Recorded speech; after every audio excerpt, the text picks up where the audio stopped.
একটা ছোট্ট মজার ঘটনা আপনাদেরকে শোনাই। এই মূর্তি নিয়ে ইব্রাহিম আলাইহিস সালাতু ওয়াস সালাম চতুর্দিকে যখন নির্যাতিত, তিনার পিতাকে যখন দাওয়াত দিলেন, তিনার পিতা বলতেছে আমরা এগুলা করি এই কারণে আমাদের বাপদাদারা করেছে তাই আমরা করি। উত্তর কি দিল? যে আমাদের বাপদাদারা করেছে এই কারণে আমরা করি। মূর্তি পূজা আসলে আসলো কোথা থেকে, এটা এর আগেও আপনাদেরকে বলছি, এই কারণে আর ওদিকে যাইতে চাইতেছি না। ইব্রাহিম আলাইহিস সালাতু ওয়াস সালাম একেবারে নির্যাতিত, ঘরের বাইরে বের হতে পারেন না। মুশরিকরা যেখানেই পান সেখানেই মারধর করেন। ইব্রাহিম আলাইহিস সালাতু ওয়াস সালাম একদিন ঘরের মধ্যে বসা, ইব্রাহিম আলাইহিস সালাতু ওয়াস সালামের বাড়ির পাশ দিয়ে এক মূর্তি পূজারক মূর্তি নিয়ে যাইতেছিলেন গাড়ি করে। তো হঠাৎ করে প্রসবের চাপ আসার কারণে ইব্রাহিম আলাইহিস সালাতু ওয়াস সালামের বাড়ির পাশে প্রসাবখানা তৈরি করছিলেন, যাতে করে আগন্তুক যারা তারা যেন তাদের হাজত সারতে পারে, এই কারণে মূর্তির প্রসাব করার ব্যবস্থা করেছিলেন। তো মূর্তি পূজারক ওই দিক দিয়ে যাওয়ার সময় চিন্তা করলেন যে ইব্রাহিমকে তো মারতে পারলাম না, তো সে যেহেতু প্রসাবখানা তৈরি করে রাখছে, যাই সে তার প্রসাবখানা একটু প্রসাব করি। তো গাড়ির মধ্যে যে মূর্তি ছিল এটাকে রাস্তার পাশে দাঁড় করে রাখছে। এরপরে গেছে ইব্রাহিম আলাইহিস সালাতু ওয়াস সালামের প্রসাবখানায় প্রসাব করার জন্য। এদিকে মূর্তি পূজারক যখন প্রসাবখানায় প্রসাব করতেছে, মাথা ঘুরায় দেখে যে কুকুরেরও কিছু প্রসাব করার জায়গা আছে, কুকুর যেখানে সেখানে প্রসাব করে না। কি বলেন আপনারা? যেখানে সেখানে কুকুর কি করে না? প্রসাব করে না। কুকুরের প্রসাব করার জায়গা হইল উঁচা জায়গা।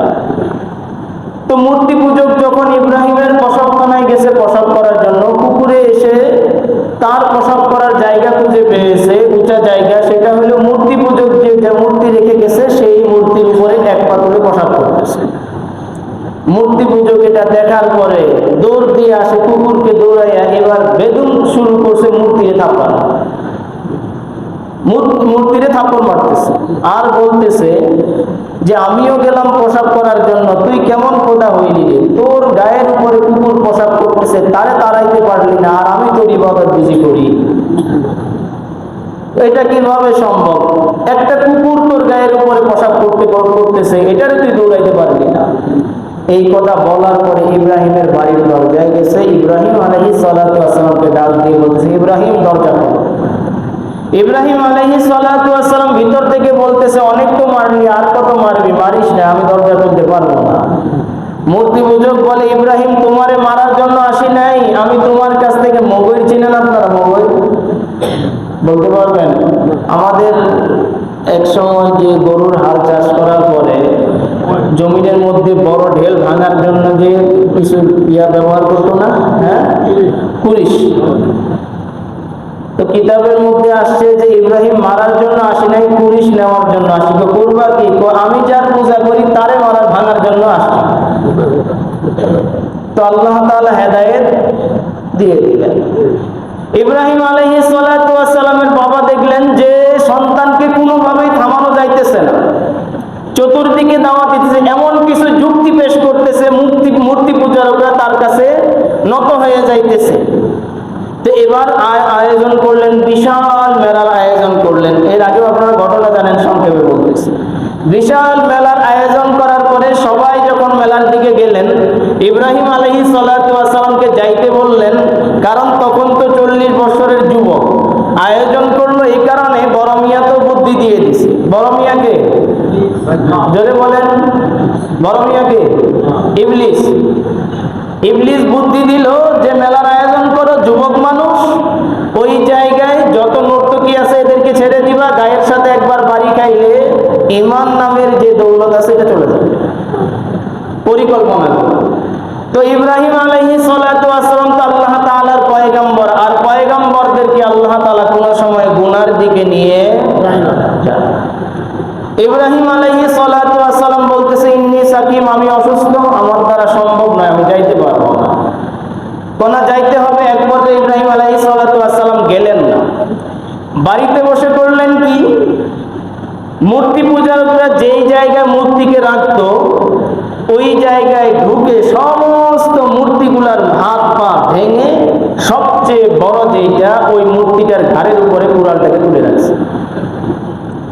আসার পরে এবার এলাকার মানুষ যখন আসছে, আসার পরে বলতেছে, ইব্রাহিম এই মূর্তি ভাঙছে কে বলো?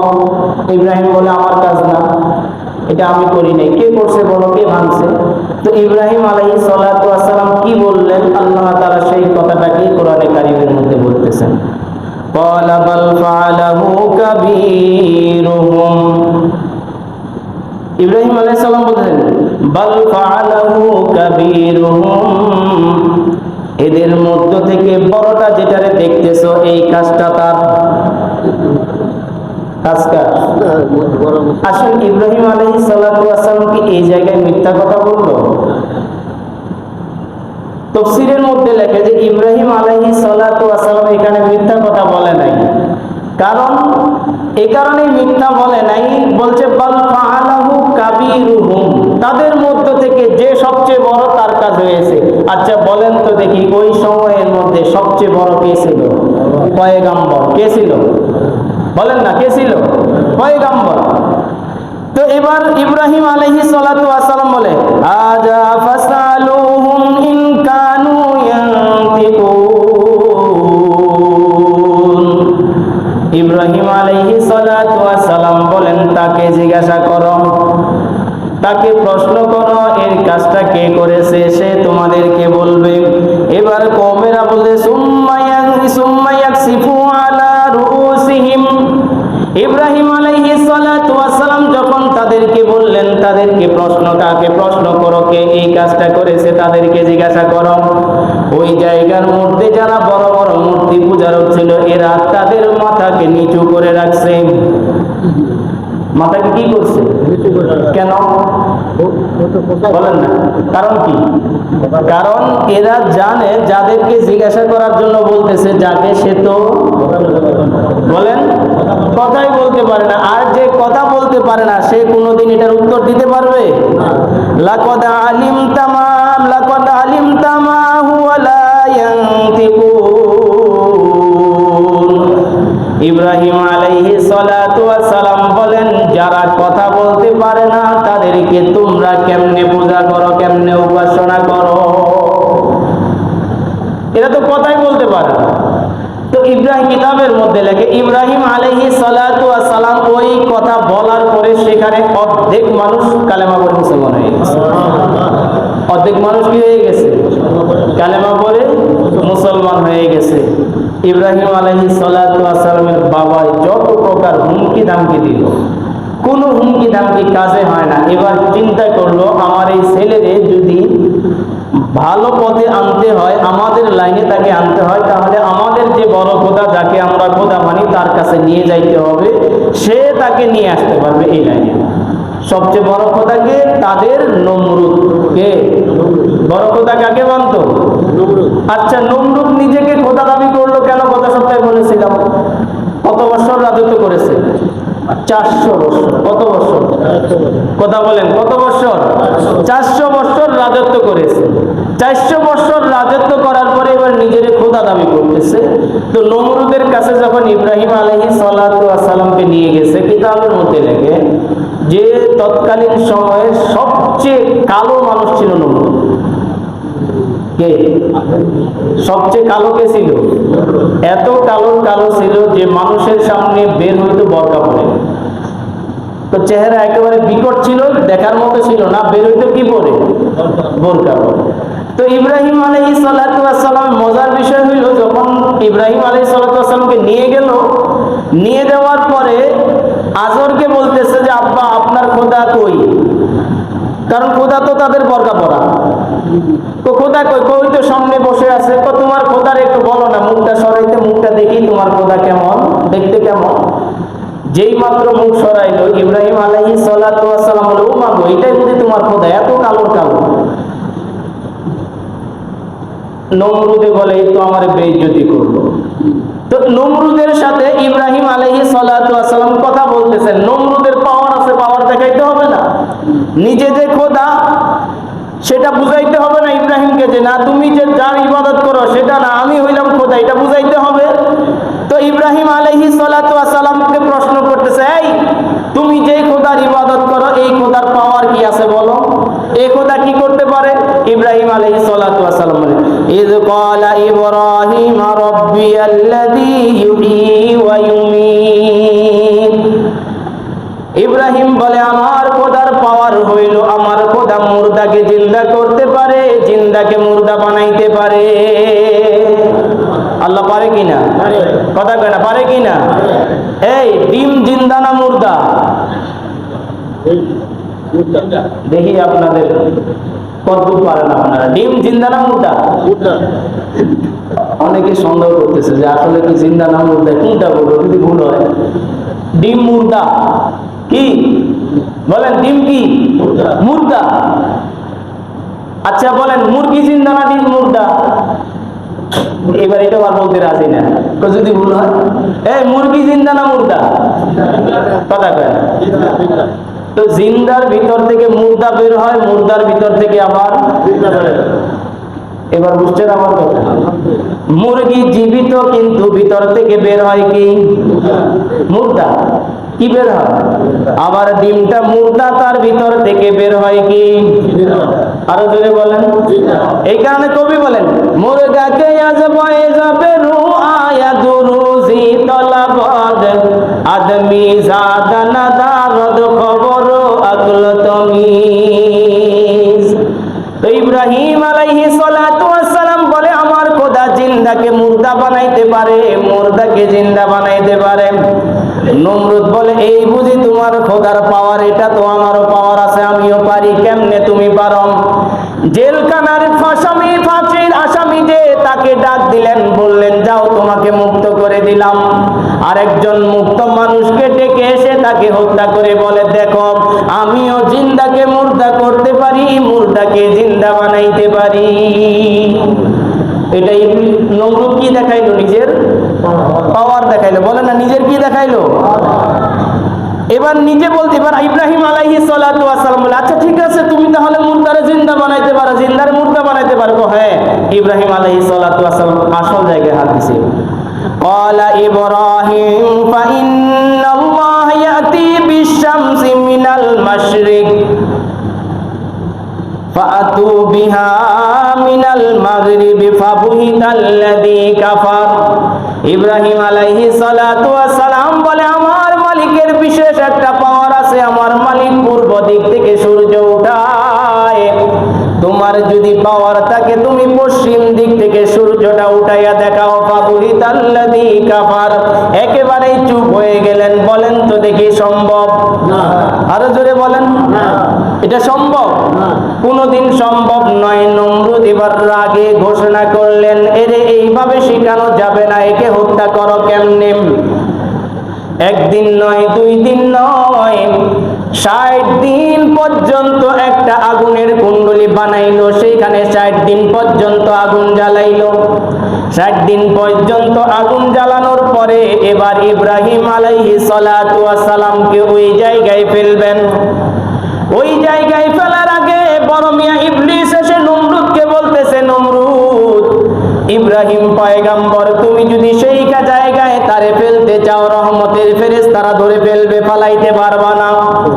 এই কারণে তোমাকে বিশেষ একটা বুদ্ধি দিয়ে আমার বুদ্ধিমতে কাজ করবা, কাজে আসবে। কি বুদ্ধি বলো? উলঙ্গ মেয়েদেরকে নিয়ে এসে আগুনের চতুর্দিক থেকে ঘুরাইবা, যেই জায়গায় উলঙ্গ মেয়েরা ঘুরবে সেই জায়গায় রহমতের ফেরেশতা আসবে না। বুদ্ধি দেখছেন? আচ্ছা বলেন তো দেখি, আপনারা বুঝে থাকলে আমার কথা বলেন। ইবলিস নমরুদ ইব্রাহিম আলাইহিস সালাতু ওয়াস সালামকে মেলায় নিয়ে যাওয়ার পরামর্শ দিল কেন? ঈমান বলেন। ঈমান নষ্ট করবে। কিভাবে নষ্ট করবে? কথা বলেন। ঈমান নষ্ট করার জন্য সেই জায়গায় নিয়ে যাইতে বললো। তো ঈমান নষ্ট করবে কিসের দ্বারা? আরো জোরে বলেন। মেয়ে মানুষের দ্বারা। নমরুদ ইব্রাহিম আলাইহিস সালাতু ওয়াস সালামকে আগুনে ফালাবে, ফেরেশতারা ধরে ফেলতে পারে। এই কারণে যাতে করে ফেরেশতারা না আসে বিকল্প বুদ্ধি কি বের করলেন? কথা বলেন। বলেন না, জোরে বলেন। মেয়েদেরকে সেই জায়গায় ঘোরা। এই কারণে যত ভালো মানুষ দেখবেন দুশমন যখন কাউকে ঘায়েল করতে না পারে, এবার ঘায়েল করার জন্য অস্ত্র হিসাবে ব্যবহার করে নারী। কি আরো জোরে বলেন, কি নারীকে অস্ত্র হিসাবে ব্যবহার করে? কেন? আল্লাহ রাসূল সাল্লাল্লাহু আলাইহি ওয়াসাল্লাম বলেন, আন-নিসাউ হাওয়াইলুশ শায়াতিন, এই মহিলারা হইল শয়তানের একেবারে সহচর। শয়তান এদেরকে সহজে গ্রাস করতে পারে। তো এই কারণে যখন কোনো ভালো মানুষকে দুশমন ঘায়েল করতে না পারে, বিকল্প ব্যবস্থা অস্ত্র হিসেবে ব্যবহার করে নারীকে, সহজেই তাদেরকে ঘায়েল করতে পারে। ইব্রাহিম আলাইহিস সালাতু ওয়াস সালামকে আগুনে ফালাবে, আগুনের এত বেশি তাপ, কাছে কেউ যাইতে পারে না, কাছে যাওয়ার শক্তি কারো নাই। এবার ফালানোর পদ্ধতি কি হবে? ইবলিস বলতেছে, আরে বোকা, তোমাদের কাছে বুদ্ধি নাই, আমার কাছে বুদ্ধি আছে। বুদ্ধি কি? চরকার ব্যবস্থা করো, সেই জায়গায় ইব্রাহিমকে রাখবা, ঘুরাইতে ঘুরাইতে আগুনের মধ্যে ফালাবা। এই কারণে দেখবেন হিন্দুদের একটা পূজা আছে, আগুনের পূজা, চরকা ঘুরানো। আপনারা জানেন? হ্যাঁ, হিন্দুদের একটা পূজা আছে, আগুন এবং চরকা ঘুরানো, এটা হিন্দুদের পূজা। দুঃখের সাথে বলতে হয় যে হিন্দুরা আমাদের ইব্রাহিম আলাইহিস সালাতু ওয়াস সালামকে যে চরকায় করে আগুনে ফালাইলো, সেই পূজাটা তারা পূজা হিসেবে গ্রহণ করছে, আর আমরা মুসলমান সেই পূজা দেখার জন্য যাই। ঠিক না? নাউজুবিল্লাহ জোরে বলেন। সেটা দেখার জন্য আমরা কি? তো ইব্রাহিম আলাইহিস সালাতু ওয়াস সালামকে চরকায় উঠাইলো, আরেকটা বুদ্ধি দিল। আরেকটা বুদ্ধি খেয়াল করে শুনেন। যেখানে কাপড় পরা মানুষ থাকে, কাপড় পরা মানুষের সাথে ফেরেশতা থাকে। উলঙ্গ মানুষ যে বস্ত্রহীন হয়, রহমতের ফেরেশতা তার কাছে থাকে না। ইব্রাহিমকে যদি কাপড় পরাইয়া সেই জায়গায় পালাইতে চাও, তাও ফেরেশতারা তাকে ধরে ফেলতে পারে। এই কারণে ইব্রাহিমকে উলঙ্গ করো, আর তার কাছে কেউ আসবে না। এবার পুরা বস্ত্রহীন করলেন, উলঙ্গ করে ফেললেন। এবার ইব্রাহিম আলাইহিস সালাতু ওয়াস সালামকে ঘুরাইতে ঘুরাইতে যখন আগুনের মধ্যে পালাইলেন, ইব্রাহিম আলাইহিস সালাতু ওয়াস সালাম আগুনের মধ্যে বসে আছে। জিবরাইল আমিন এসে বলে, ওগো পয়গম্বর, আপনি যদি চান আপনাকে সহযোগিতা করব, জান্নাতি পোশাক আপনার জন্য নিয়ে এসেছি, আপনি কি আমাদের সহযোগিতা চান নাকি? পয়গম্বর ডাক দিয়ে বলে, জিবরাইল, তোমারে কে পাঠিয়েছে? তুমি নিজে এসেছো না আল্লাহ তোমাকে পাঠিয়েছে? জিবরাইল আমিন ডাক দিয়ে বলে, পয়গম্বর, না না, কেউ আমাদেরকে পাঠায় নাই, আমি নিজের থেকে এসেছি। পয়গম্বর বলে, না, তোমার সহযোগিতার প্রয়োজন নাই। তার কারণ আমি যেই আল্লাহর দ্বীনের দাওয়াত দিতে গিয়ে এই আগুনের মধ্যে পড়লাম, সেই আল্লাহ কি আমারে দেখে না? সুবহানাল্লাহ জোরে বলেন। ওই আল্লাহরই আমাকে দেখে না? এবার আল্লাহ তাআলা এই কথাটা আল্লাহর কাছে এত বেশি পছন্দ হয়েছে, আল্লাহ তাআলা সর্বপ্রথম আগুনকে হুকুম করলেন, ইয়া নারু কুনি বারদাম ওয়া সালামান। দুইটা শব্দ ব্যবহার করছেন, ইয়া নারু কুনি বারদাম ওয়া সালামান আলা ইব্রাহিম। হে আগুন, আমার ইব্রাহিমের জন্য বারদান, ঠান্ডা হও, সালামান, বেশি ঠান্ডা হবা তাও দেখবা ইব্রাহিম সহ্য করতে পারবে না, বেশি গরম থাকবা তাও ইব্রাহিম সহ্য করতে পারবে না, সালামান, একেবারে শান্তিদায়ক হয়ে যাও। একদিন নয়, 2 দিন নয়, দীর্ঘ 40 দিন সেই আগুনের মধ্যে পয়গম্বর ইব্রাহিমকে রাখলেন। কয়দিন? দীর্ঘ 40টা দিন আগুনের মধ্যে রাখলেন। নমরুদ এবার আগুনের কাছে যাইতে পারে না, বিশাল বড় বিল্ডিং এর ছাদের উপরে উঠে দেখতেছে ইব্রাহিমের কি অবস্থা। দূর থেকে তাকায় দেখে যে আগুন জ্বালাইলো 60 দিন, সেই আগুন আর আগুন নাই, ফুল বাগান হয়ে গেছে। উপরে দেখা যায় আগুন, পয়গম্বর ইব্রাহিম যেই জায়গায় বসে আছে সেটা একটা ফুলের বাগান। এবার নমরুদ আগুনের প্রশ্ন করে, ওরে আগুন, তোর কাজ হইল জ্বালানোর, তোর কি পাওয়ার শেষ হয়ে গেল নাকি? আর ইব্রাহিমকে জ্বালাইলি না, কারণটা কি? এবার আগুন ইবলিস নমরুদের সাথে কথা বলে, ও নমরুদ, আমার পাওয়ার আছে কিনা একটু আমার কাছে আয় দেখ। সুবহানাল্লাহ জোরে বলে, আমার পাওয়ার আছে কিনা আয় দেখ, আমি তোরে দেখাই আমার পাওয়ার আছে কিনা। নমরুদ বলে, যদি পাওয়ার থাকে তাহলে ইব্রাহিমকে জ্বালাও না। কারণটা কি? নমরুদ বলে, যেই মালিকের হুকুমে জ্বলি সেই মালিক নিষেধ করেছে। তো পয়গম্বর এখানেও পাস, এখানেও কি পাস।